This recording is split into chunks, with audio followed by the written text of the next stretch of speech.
Hello everyone, and welcome back to the grid. And boy does it feel good to be back. Reunited, and it feels so good. But yeah, I have a really cool title for you guys. It's called Narita Boy. I was getting to that. Narita Boy is a 2021 action platformer developed by Studio Koba and published by Team 17. Oh boy, this game is fun. It also plays retro. It's a retro style game. Plays as they say, like arcade or Commodore style. You gotta love the Commodore 64. I mean, look at this wonderful machine. We had so much to learn from it. It literally paved the way for video games and home desktops as we see it today. Where would we be without this magnificent piece of technology? Anyway, let's get to the game. Now, I'll be honest with you guys, I really did my best to savor this game because it's fun. It's a feast for the eyes. But I didn't see as far as whether or not it had harder difficulties, all in that. Maybe I'll put it in the description somewhere before I uninstall the game for good. So keep an eye open for that. As far as everything, this game looks fantastic. I love the animation, it is so smooth. The story follows, basically, it's a gamer's dream come true. You're literally pulled into the game from an outside source.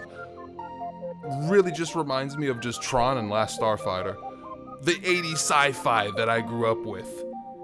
Yes! Tell me not to play, Mom! What's this? It's every gamer's dream come true, my guy! When the world of the video game calls upon you to take up the noble crusade. Fuck yeah.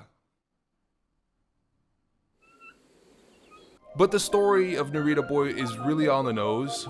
It's basically a gamer is sucked into a game to fight the forces of evil and to become the champion of the Tricorma. It's fucking metal, dude. But let's get into how this game plays. This game plays very smoothly. It's a platformer, and your mobility is really good, and sometimes it could be a little bit too smooth where you would yeet yourself off a ledge. No. Hello, friend. How long have you been there? This game is also accessible with a controller port. It plays on the Switch, plays on PlayStation, plays on Xbox, plays on PC. Most people will tell you to use a controller. I played on keyboard. Strictly keyboard. I really wanted to feel that Commodore style. You may struggle, depends on how adept you are with the keyboard, but I think that's a learning curve that you could pretty much get over. I got over it pretty quickly. But in the game's 7 or so hours of runtime, you will explore all 3 Tricorma beams and you will see the digital kingdom. Each NPC has its own little bit of lore to tell you, so you get to grow in this world as much as explore it and save it. Pretty much an overall satisfying experience, and I think that's what's important in this game is experience, because we're going to talk about that in the next segment, which is what I thought was the most satisfying in this game was combat. Yes!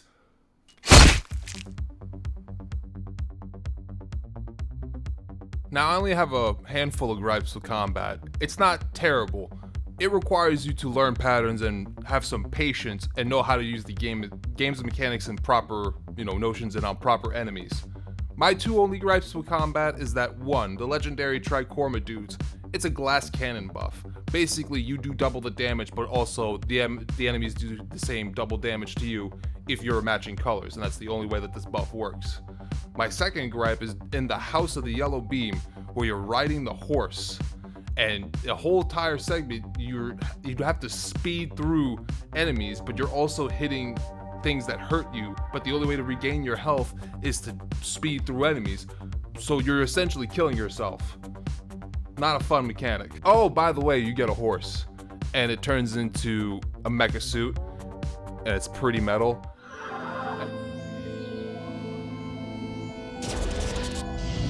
Whoa! Whoa! Whoa!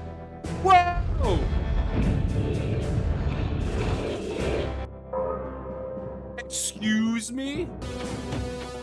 And you also do Koji battles. There's a big, gigantic mecha suit that you fight in the digital kingdom. Like, this game gives you some power. Okay, alright, I made a mistake.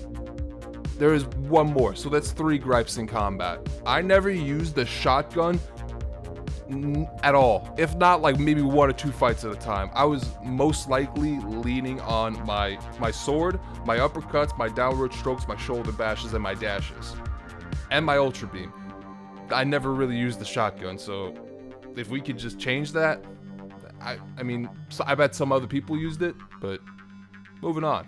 Every boss battle is a bit different. Some are too easy, some are a pain in the ass, and some are just overall satisfying. Like the battle that you have with the dragon, or with him himself. You're going down! You're going down! You're going down! Get big! Get big! Whoa! Dragon Slayer! Dragon Slayer! Sorry, I had to. Woo! Oh yeah!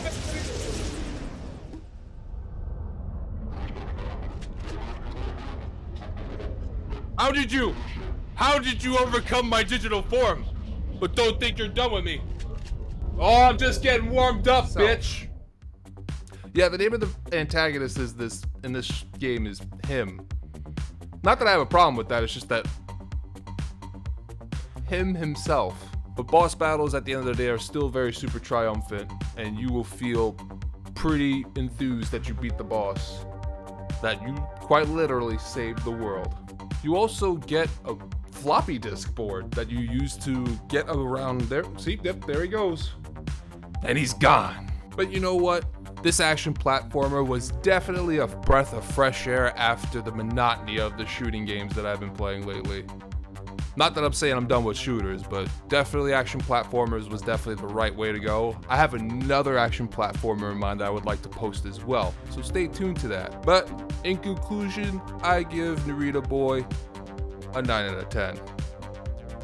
A 9 out of 10, it was gonna be a 9.5, but those gripes with combat, minimal, but it's not detrimental. It doesn't ruin the experience for me. I still had fun. I still came back for more. And they are also promising a sequel called Beat 'em Up, which I am very much looking forward to, and I will follow that game. Yes, I understand it's been a while since my last video, but hey, I'm still here. I'm still putting stuff out. I'm still kicking. We got more coming. Gangsta Skyrim is coming slowly but surely. I need to learn some more animation techniques and practice them. So please, I'm still on Twitch. I'm always on Twitch. So if you want to catch me there, catch me on Twitch. So until then, my friends, stay sharp.